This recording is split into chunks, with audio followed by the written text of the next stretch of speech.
ayos na yun. Nag-overtake sa flyover. Bawal yun na. Ika, kung nadali ka ng kasalubong mo, tapos yan. So, kamusta mga lol? So, samahan nyo kami sa bagong adventure namin papuntang Dingalan.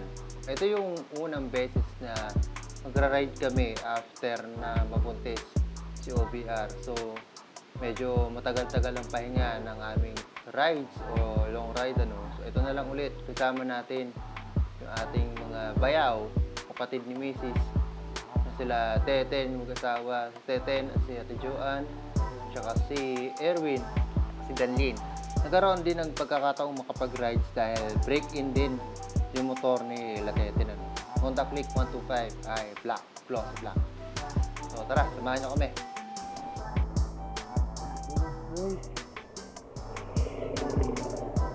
At this point ay nasa San Miguel, Bulacan pa lang tayo. So malapit na to sa may arko ng Nueva Ecija.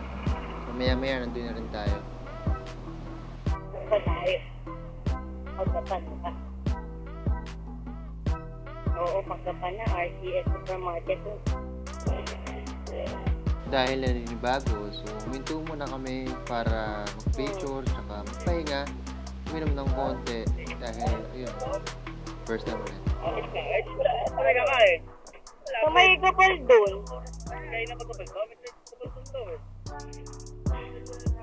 Oo, sa gabal doon. Masarap doon.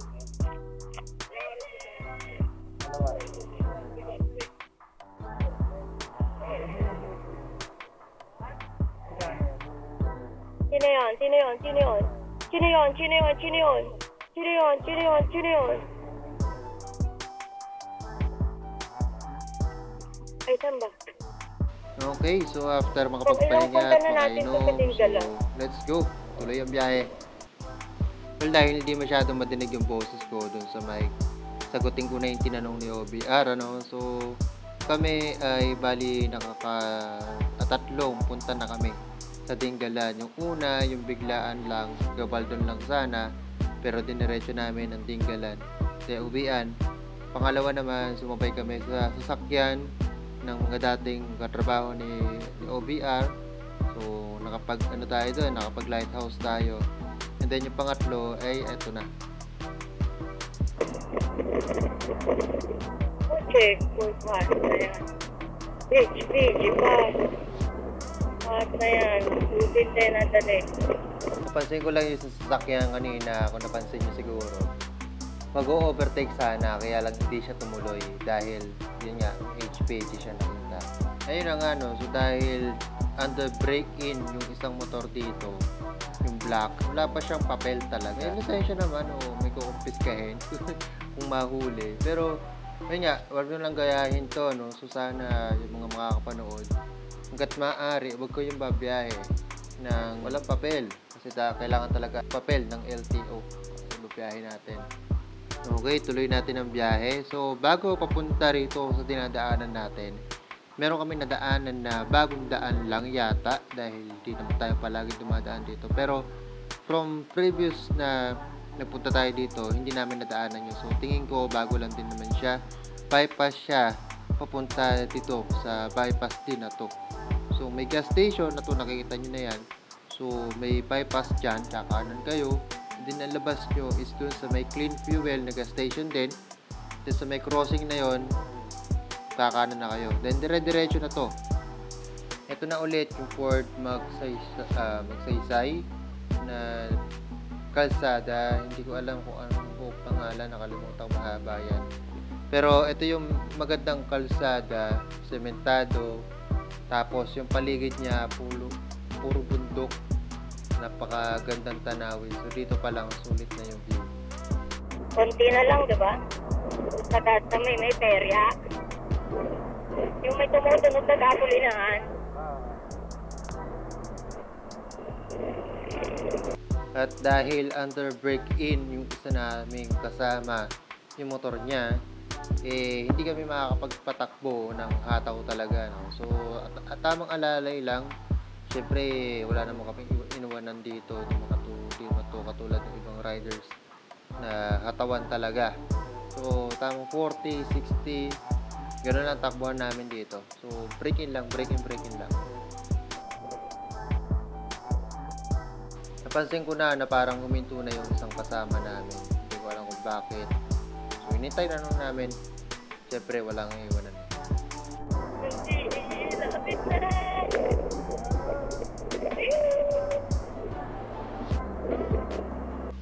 Dito ay nakalampas na tayo dun sa may pinaka-arko ng Gabal. Doon na kami nananghalian din talaga. Ano yun? Diretso. Na piyesta. Parang nagano sila. Piyesta daw kasi.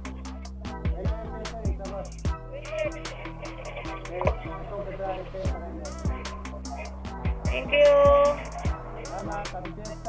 Happy Fiesta po. Ano pala doon kami nagpunta, no?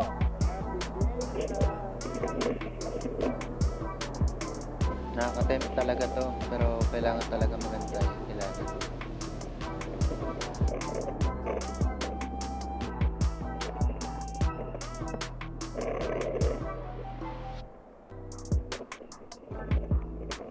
Dito medyo mas nararamdaman ko na yung lugar, yung Dingalan. Kaya mas na-excite na ako.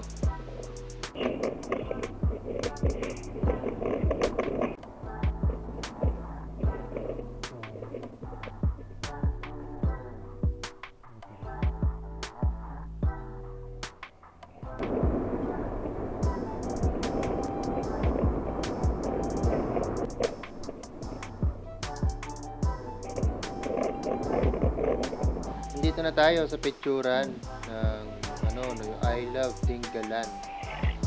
So, pa-picture muna tayo dito. Picture lang para may pang remembrance. Saka na. After lang mag-selfie, balik na ulit sa biyahe dahil baka hapunin na tayo dito.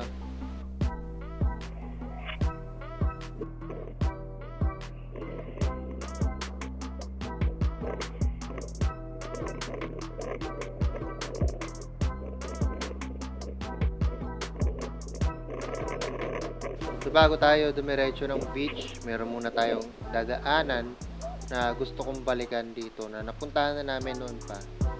Diretso. Ayaw mo lang sa view ko eh.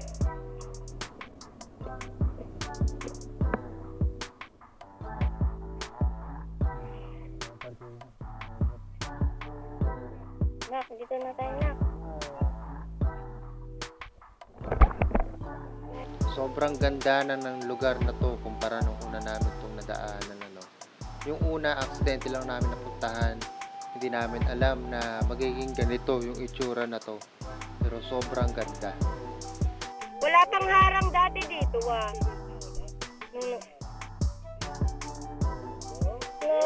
Ganda.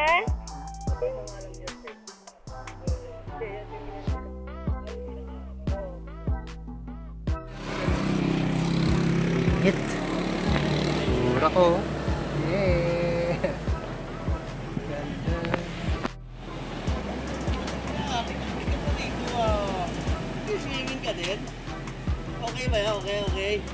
Okay talaga no, bebe. Di ba maiwan ano? Masama palagi yung bebe.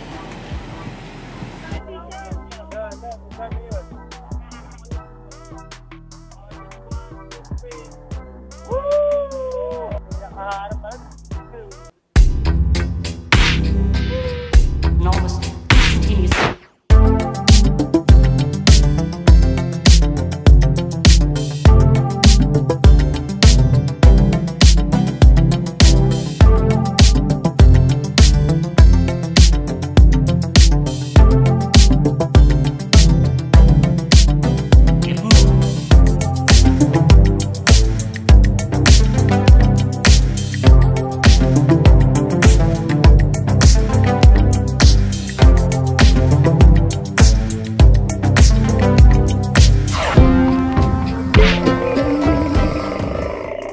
After ng view, meron kami nakausap sa Kuya, human drone sa atin. Hinatid kami sa malapit na resort dito. Ito yata yung Sampaguita Resort. Hindi ako nakakamali.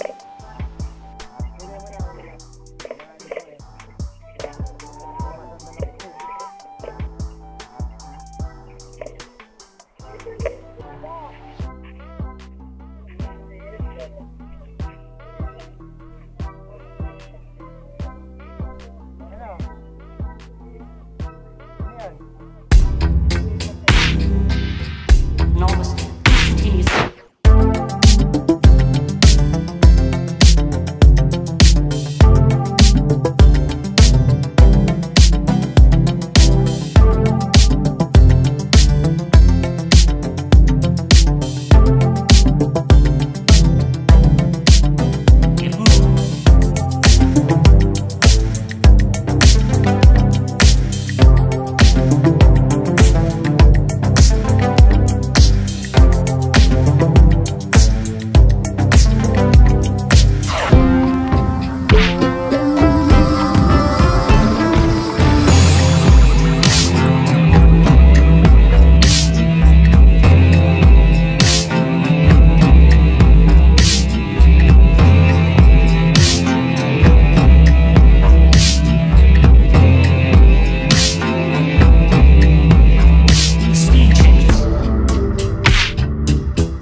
Tayo.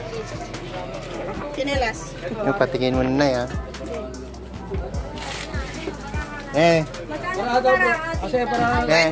Ay, tingin ako ng slippers.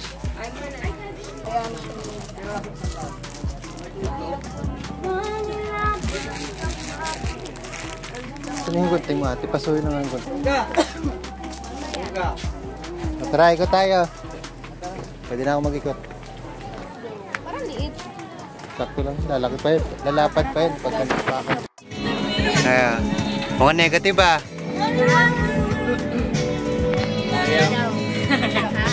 Ha? Sige daw. Hindi naman pala kausap si Kuya.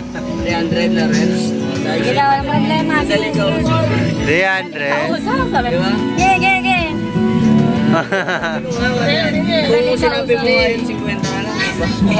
Baka pauwi na Sabi ko tayo kasi- pa yun eh. Mag-impake na kayo, uwi na kayo. Sinabi ko kasi, di ba, 1,000. Ako baka pwedeng bawin na lang natin 1,000 para ako, mag-spend ka mo ka. Oo, Kasi tatlo ganun kami yan kasi yun magkakapatid, dapat. tag-isandaan kami. Sige, walang problema. Yeah, kinayalis na tayo. Sarap pagkaka dito. Alright, so isang isang pakita lang. Nakita nyo naman na kanina. Ngayon wala ng araw. Lapit tayo. Ang alon. Palakas ang alon. Mataas niya yata ang tubig. Hindi pa. Hindi pa rin. Pero malakas ang alon.